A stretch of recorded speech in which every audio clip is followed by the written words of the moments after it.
இப்போ நல்லா புரிஞ்சுக்குவாங்க, ஆண்டவருடைய சித்தம் ரொம்ப முக்கியம்.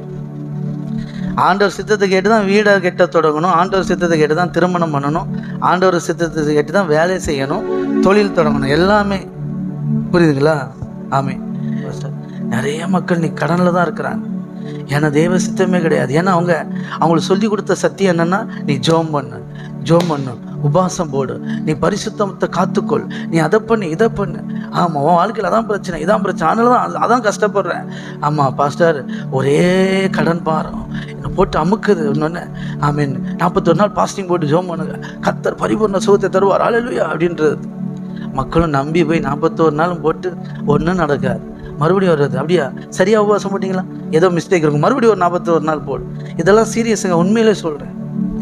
ஆமேன். ஏன்னா அவங்களுக்கு தெரிஞ்ச வெளிப்பாடு அவ்வளோதான். புரியுதுங்களா? அப்படிதான் மக்கள் இன்னைக்கு வாழ்ந்துட்டுருக்குறாங்க. அதல்ல வாழ்க்கை.